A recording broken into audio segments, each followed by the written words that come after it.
We turn now to look at the growing scandal over the Trump administration's alleged dealings with Russia before and after the November election. There have been a number of developments in the past 24 hours. The Wall Street Journal is reporting U.S. intelligence officials are withholding sensitive intelligence from President Trump because they're concerned it could be leaked or compromised. The New York Times is reporting Trump is considering ordering a review of the nation's intelligence agencies, led by Steven Feinberg, a billionaire private equity executive who's close to Stephen Bannon and Jared Kushner. Meanwhile, Trump has publicly defended Michael Flynn, who resigned Monday as National Security Advisor after admitting he gave Vice President Mike Pence and others incomplete information about his calls with the Russian ambassador in December. Trump spoke about Flynn during his press conference with Israeli Prime Minister Benjamin Netanyahu. Michael Flynn, General Flynn, is a wonderful man. I think he's been treated very, very unfairly by the media, as I call it, the fake media in many cases. And I think it's really a sad thing that he was treated so badly. I think in addition to that, from intelligence, papers are being leaked, things are being leaked. It's criminal action, criminal act, and it's been going on for a long time before me, but now it's really going on. And people are trying to cover up for a terrible loss that the Democrats had under Hillary Clinton. I think it's very, very unfair what's happened to General Flynn, the way he was treated, and the documents and papers that were illegally, I stress that, illegally leaked. Very, very unfair. Trump's comments came just a day after White House Press Secretary Sean Spicer said Trump had lost faith in General Flynn. This was an act of trust. Whether or not he actually misled the vice president was the issue.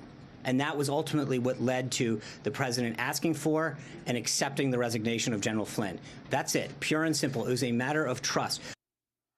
While congressional Democrats and some Republicans are pushing for probes into Trump's ties to Russia, Trump has focused largely on going after those who've leaked information to the press.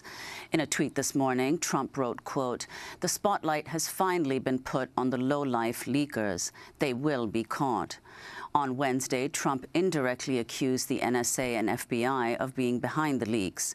He wrote, quote, "Information is being illegally given to the failing New York Times and Washington Post by the intelligence community.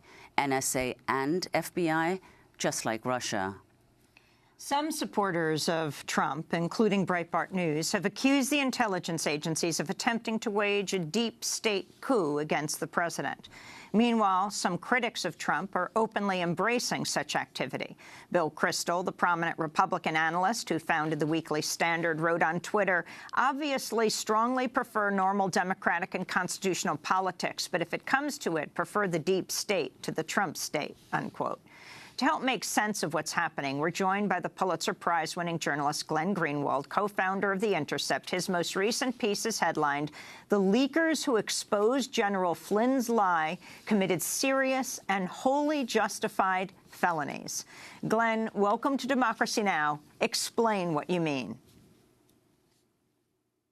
There's no question that whoever leaked the contents of General Flynn's telephone calls with the Russian ambassador and other Russian diplomats committed what the law regards as extremely serious crimes. As we all know from the last 8 years under President Obama, the U.S. government treats it as a criminal act, a felony, to leak information that is deemed classified.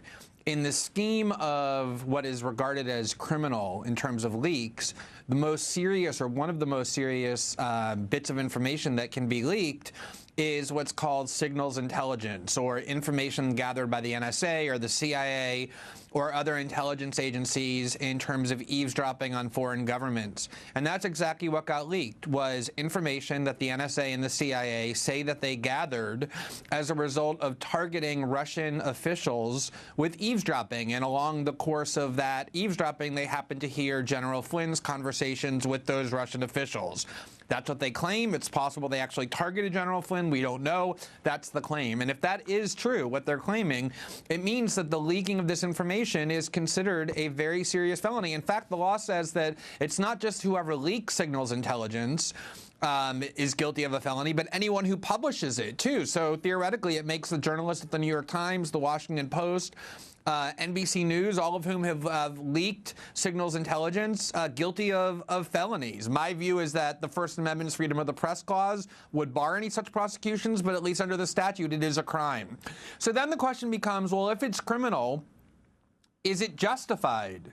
And my view is the same view that I had for the 8 years under President Obama and for the years before that under President Bush, which is that people inside the government who leak classified information that the public has a right to know, even if they're breaking the law, are acting commendably and justifiably and heroically, and that those people ought to be celebrated and treated as people defending democracy and transparency and not be treated as criminals. Unfortunately, over the last 8 years, Democrats have had a completely different view of people who leak classified information.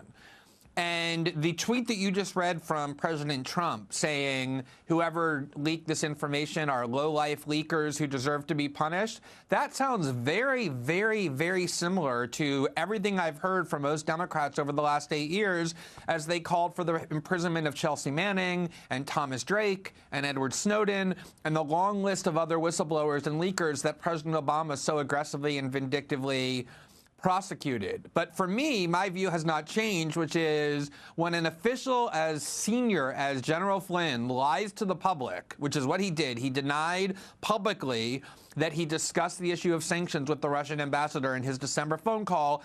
Information that shows that he lied is information that the public has the right to know.